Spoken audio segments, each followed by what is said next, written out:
Smile for the camera. Hey! How's it going, everybody? Gary! I was just looking for the sports channel, Gary.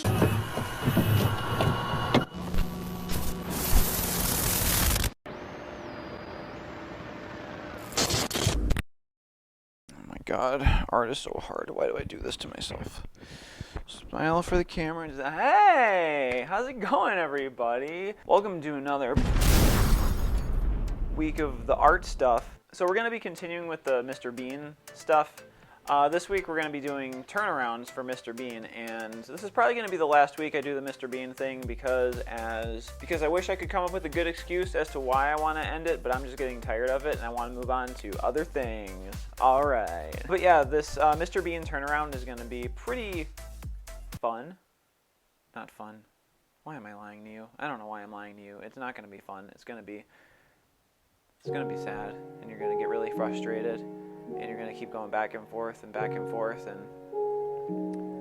wondering why you're doing this in the first place, and rethinking all of your goals and aspirations and why we're here on this planet, and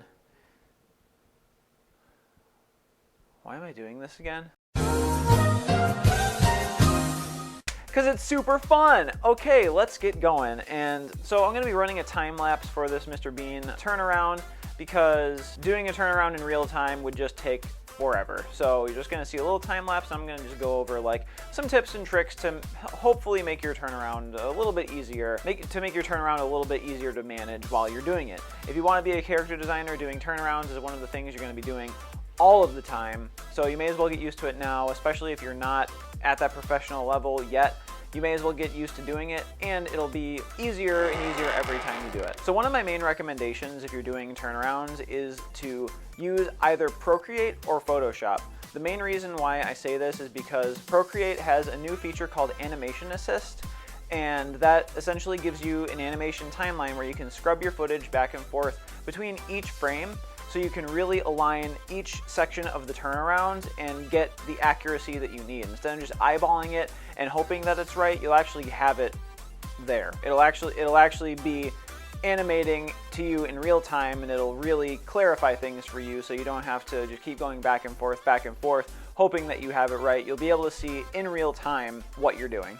And the same goes for Photoshop. They have the timeline feature. I personally use Procreate more just because it's an all-around smoother app. You can use it on the go. A lot of professionals will say that, oh, Procreate isn't an app that you'd want to use because other people don't use it, and I really don't understand that. Like, okay, other people don't use it, but as long as you can get the work done and you can move the files to the people you need to move them to, and they work when they get them, you can use whatever you want. Just bottom line. Time for super tip number 2. Well, this is going well. Using guidelines is another good tip. So in other words, like, okay, if I'm standing like this and you want to do a side profile like this, instead of just eyeballing it and guessing and hoping everything lines up when you're turning it, because once again, you don't want to keep going back and forth, hoping that all this stuff is going to align as you're eyeballing everything, going like, oh my god, what am I doing? Why is everything miserable? Maybe that's a little over dramatic, but instead of pulling your hair out trying to get all this stuff to align, you can set up guidelines, whether that be just straight lines you've drawn yourself or pre-made guides you could do in like Photoshop, and you can drag your rulers all over the place. You can do a similar thing in Procreate, but I personally just like to draw my own lines on their own layer, just so I can turn them off and on whenever I want, and it just makes it super easy to do so. Setting up guides like this is super helpful because you're aligning things on an even plane, so it's not going in perspective in like this wonky way. You just want it to turn around in a flat profile. So if I want to draw like this and then like this, all I would have to do is draw a line connecting certain landmarks just in a straight line, and when I turn from here to here, that line still exists. So it makes it much easier to keep features aligned, keep like proportions aligned, instead of having to guess over and over and over again. So do that, and that is tip number 2. Now it's time for tip number 3. Another good tip is to take breaks often. I actually just got back from one right now. Clearing your mind between doing something as tedious as this is really important, because if you don't, you're just going to drive yourself crazy. And this goes for if you're in a freelance setting or professional setting or even just a hobbyist setting. You don't want to drive yourself crazy by overworking your brain and just exhausting the steam you have, because at the end of the day, when you take a break and you come back, you'll always see what you're working on with fresh eyes, almost as if you're showing it to somebody else for the first time. And you'll be able to pinpoint inaccuracies much, much easier. So that means, you know, if you get 2 poses down and you're trying to work on the third and you're just, you know, getting frustrated and pulling your hair out, just walk away for 10 minutes. It'll still be there when you get back. I promise. Hey, listen. Promise. It'll still be there. Just walk away and come back, and then you'll see it with a new perspective, and you'll just really just let out you'll let out a lot of stress. And you can't really do art on a stressful brain, because when you do, it's always going to be more rigid and stiff and just worse. And you just don't want to do it, okay? And that has been tip number 3. And now it is time for tip number 4. Thank God this is the last tip, because I don't think I could have came up with any more. I was just doing this on the fly. Oh my God, please help me. And tip number 4 is get feedback. You need feedback all the time, every time. Use reference would also be a good tip.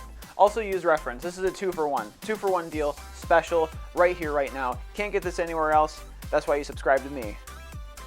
It's free real estate. So use reference and get feedback. Then those can go hand in hand, because the reference will help you make the thing and the feedback will help you refine the thing.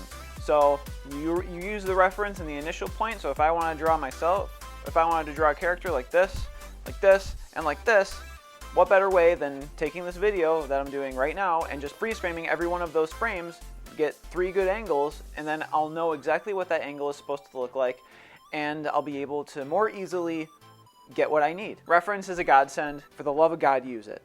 And get feedback. When you've used your reference and you've exhausted all of your other resources, and you think you're finally getting towards the end of your project, and you really want to hammer home, pull somebody else out of the, I don't know, wherever. Pull them out of it, wherever you need to pull them out of, and just find anybody you can. Even someone who doesn't do art for a living or isn't even really interested in art, all the way to somebody who they could be your art director or whatever. Somebody will always have something to say about what you're doing. Even if it's somebody off the street who just goes like, oh, I don't like the way, like, you know, there's something funky going on, like it looks okay, but there's something isn't right. Like, I don't like the way that guy's nose looks, or something like that. Even just a basic comment like that can really it can reinvigorate your mind and go and point out things that you wouldn't have seen before, and probably never would have seen if you just keep staring at the screen with your laser, and you have the photons and all the other things shooting into your eyes, and your brain is getting all, you know what I mean. So getting someone else to look at it is always helpful, because they will give you information that you probably wouldn't have come up with even if you stared at it, at your artwork, for a really, really long time. So get somebody to look at your stuff. Any level of feedback you can get will always be helpful, because it'll open up your mind, man. Just do that. Do it for me. Do it for you.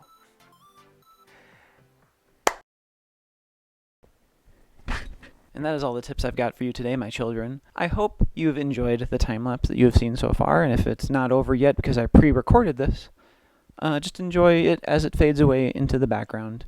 Enjoy the rest of your day. Enjoy the rest of your lives, and eat more fruit. Do that. That'll help. It's not really an art tip, but it'll help. I love you, and I care about you. So please, put that Big Mac down. Pick up an apple. Do it for me. Oh my God, what am I doing with my life? Oh my God. Okay, shut this off. Okay, bye-bye. Don't let your kids watch it!